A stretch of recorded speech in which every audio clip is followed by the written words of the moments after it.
సరైన తెలుగు మాట్లాడుతుంటే దాన్ని ఒక దానివల్ల ఏదో ఒక కామెడీ, ఒక వినోదం కలిగించే విధంగా ఉంది తప్ప నిజంగా తెలుగు భాష తాలూకు ఔన్నత్యం కానీ దాని గొప్పతనం కానీ అది చాలా పాపులర్ దీంట్లో తగ్గిస్తూ వచ్చాం మనం. అక్కడ మనందరం కూడా దీంట్లో బాధితులమే. కేవలం పోయిన ప్రభుత్వం ఒక్కటే బాధ్యత కాదు, మనలో ప్రతి ఒక్కరికి మన భాషని గౌరవం చూపించాల్సిన బాధ్యత మనందరి మీద ఉంది. మనందరి మీద ఇది నిజంగా చాలా దుస్థితి. ఎన్నిసార్లు మాట్లాడుకున్నా మనం నిజంగా గిడుగు వెంకటరామమూర్తి గురించి వారి గురించి ఎంతమందికి ఇప్పుడున్న వర్తమాన ఈ కంటెంపరీ గ్రూప్ తెలియకపోవచ్చు యువతకి. ఆయన గురించి చదివినప్పుడల్లా ఎంత కదిలిపోతుందంటే అసలు ఉదాహరణ చెప్పాలంటే గిడుగు రామమూర్తి గారు అసలు తెలుగు పండితులు కాదు. ఆయన ఇంగ్లీష్ టీచర్, ఆయన హిస్టారియన్. ఆయన విద్యార్థులకి హిస్టరీ ఆంగ్లం నేర్పించిన వ్యక్తి. ఆయన తెలుగు భాష మీద అసలు ఆయన దృష్టి పెట్టలేదు.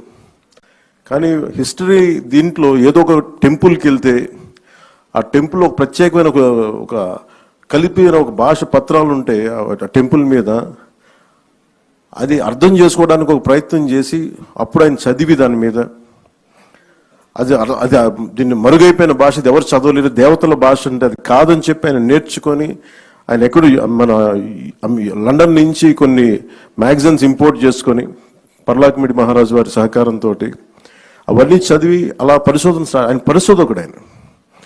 అలాగే గిడుగు వెంకటరామమూర్తి గురించి చెప్పాలంటే ఆయన మామూలు పోరాట యోధుడు కాదు. ఆయన ఏదో మనం కూర్చోబెట్టి మనకి తెలుగు భాషని ముందుకు తీసుకెళ్ళినోడే కాదు, ఆయన తెలుగు కోసం, తెలుగు జాతి కోసం పరితపించిపోయిన వ్యక్తి. ఎవరైతే తనకు అండగా నిలబడ్డారో పర్లాకిమిడి మహారాజు గారిని ఆయనతోనే గొడవ పెట్టుకున్న వ్యక్తి, అంటే అంత తపన పడిపోయే వ్యక్తి. ఈ రోజున మనం గిడుగు వెంకటరామమూర్తి గురించి, మనం రామమూర్తి గారి గురించి తెలుగు భాషని వాడుక భాషలో తీసుకొస్తున్నాం అనుకుంటున్నాం. కానీ దానికంటే ముందు ఆయన సవర భాష కోసం ప్రయత్నం చేసిన వ్యక్తి. సవర భాష కోసం ఆయన ఎన్ని సంవత్సరాలు వదిలేశారు ఆయన జీవితాన్ని. ఆయన సొంత నిధులు ఖర్చు పెట్టి అసలు టోటల్గా ఎవరు కలవకూడదు, సవర్లతో కలవలేము, కొండ జాతి వాళ్ళతో పని లేదు. ఈ కుల వివక్ష చాలా పీక్స్లో ఉన్న దశలో అలాంటి సమయంలో ఆయన సవర్ల కోసం తపన పడి, సవరులు దోపిడీకి గురవుతున్నారు సవర సమాజం, వారి దోపిడిని అరికట్టడం కోసం వాళ్ళకి ఎవరికైనా మన మైదాన ప్రాంతం నుంచి వచ్చి డబ్బులు ఇస్తూ ఉంటే వాళ్ళు ఎంత ఎక్స్ప్లాయిట్ చేయబడుతున్నారు, ఎంత దోపిడీకి గురవుతున్నారు ఆయన వాళ్ళకి తెలియట్లేదని చెప్పి వాళ్ళ మీద ఉన్న మక్కువతో ఆయన సవరులకి అర్థం చేయడానికి వాళ్ళు జరుగుతున్న దోపిడీకి ఆయన సవర భాష నేర్చుకొని మరి వాళ్ళ వ్యాకరణం, పుస్తకాలు ఇన్ని కృషి చేశాను. అలాంటి వ్యక్తి, అలాంటి మహానుభావుడు. అలాగే ఆయనకి ఎవరికైతే అండగా ఉన్నారో తెలుగు భాష కోసం, లేదంటే మనకి ఈ వరిసాలో కలిసిపోతుంది పర్లాకిమిడి, నేను విడిపోవాలి, నేను చెప్పి మేము ఆంధ్రాలోనే ఉండాలని ఒక ప్రయత్నంతో ఆయన చేసిన ప్రయత్నం పర్లాకిమిడి మహారాజు వారి కోపానికి కారణమైంది. ఆయన స్నేహాన్ని కూడా వదులుకున్నారు. అలాగే ఆయన ఎన్ని మాటలు పడ్డారంటే దుష్ట చతుష్టయం అని చెప్పి దాంట్లో ప్రత్యేకించి మన గురజాడ అప్పారావు గారు, గురజాడ అప్పారావు గారు, అలాగే శ్రీనివాస అయ్యంగారు గురించి అనేవాళ్ళు అంటే సరిగ్గా దాన్ని తమిళం తెలుగు మాట్లాడే శ్రీనివాస అయ్యంగారు, ఏట్స్ అంటే ఒక ఇంగ్లీష్ వ్యక్తి, అలాగే గురజాడ గారు, గిడుగు, వీళ్ళందరినీ దుష్ట చతుష్టయం అని చెప్పి ఎన్ని మాటలు పడ్డారు వాళ్ళందరూ కేవలం వాళ్ళు కోరుకుంది మనం మాట్లాడే భాషని మనకి ఇది అంతా మామూలు వాడుక భాషని మామూలు సాహిత్యంలో రావాలని ఒక తపన. ఆ తపన కోసం ఎంత కష్టపడ్డారు, ఎంత నలిగారు అని చూస్తూ ఉంటే విచిత్రం ఏంటంటే ఆయన ఒక 40 సంవత్సరాల్లో ఆయన చెవులు వినిపించదు, ఆయన బ్రహ్మచెవుడు ఆయనకి. అది కూడా ఎందుకు జరిగింది అంటే ఆయన సవర భాష కోసం, సవరుల కోసం భాష లిపి తయారు చేయడం కోసం ఆయన ఎక్కడో అడవుల్లోకి వెళ్ళి అక్కడ కూర్చొని జబ్బు పడి మలేరియా వచ్చి అక్కడ క్వినైన్ అనే టాబ్లెట్స్ తీసుకొని దానివల్ల వినికిడి శక్తి కోల్పోయి ఆయన తెలుగు భాష ఉద్యమం అంతా ఆయనకి ఈ బ్రహ్మచవుడితోటి ఆయన చేశారు ముందుకి. అంత కష్టపడ్డ వ్యక్తి. ఆయన మీద దాడులు జరిగినాయి, ఆయన్ని అసలు నలిపేశారు అందరూ. అప్పుడున్న సనాతనవాదులందరూ వాటన్నిటిని తట్టుకొని నిలబడి ఈ రోజున మనకి వాడుక భాషను ఇచ్చిన వ్యక్తికి నివాళులు అర్పించుకోవడం మనస్ఫూర్తిగా ఆ అవకాశం మాకు ఈ విధంగా రావటం నిజంగా చాలా చాలా గర్వంగా ఉంది. ఈ గిడుగు వెంకటరామూర్తి గారి ఈ తెలుగు భాషా దినోత్సవాన తెలుగు భాషకి ముందు భాష మాట్లాడే వాళ్ళని గౌరవించాలి. తెలుగు భాష ఎలా బతుకుద్ది అంటే భాష మాట్లాడే వాళ్ళని గౌరవించాలి. ముందస్తులో ఫ్రంట్ లైన్లో ఉన్నది తెలుగు భాష అధ్యాపకులు. ముందు తెలుగు భాష అధ్యాపకులకి ముందు ప్రతి ఒక్కరూ గౌరవం తెలియజేయాలి. స్కూల్స్లో కానీ కాలేజెస్లో కానీ.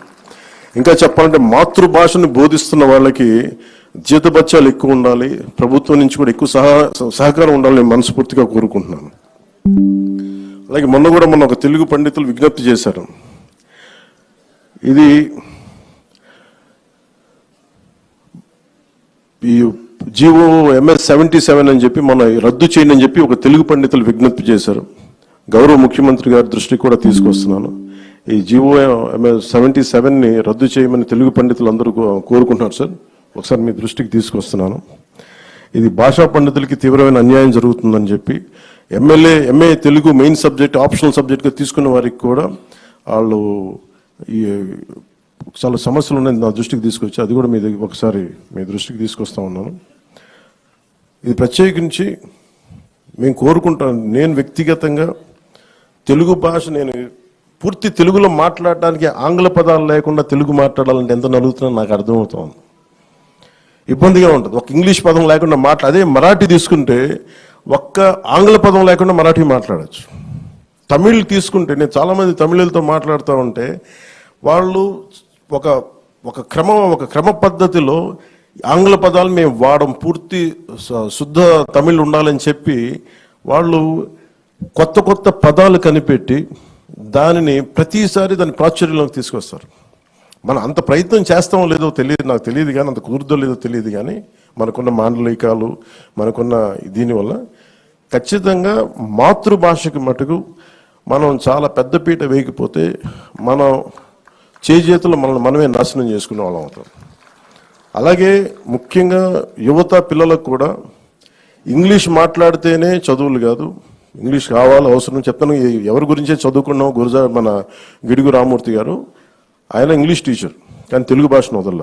ఆయన స్ఫూర్తి నిజంగా తీసుకోవాలంటే ఇంగ్లీష్ ఉండాలి కానీ ఇంగ్లీష్ కోసం పడి చచ్చిపోకూడదు.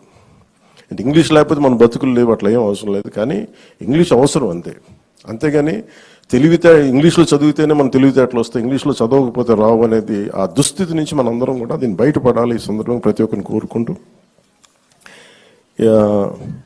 ఆయన నిజంగా ఎంత బాధ వేస్తుందంటే ఆయన చివరి దశలో ఆయన వినికిడి జ్ఞానం లేక ఆయనకి ఒక మైక్ లాంటిది పెట్టుకుని ఎవరైనా మాట్లాడితే ఆయన చెవులు అరిచేవారంట.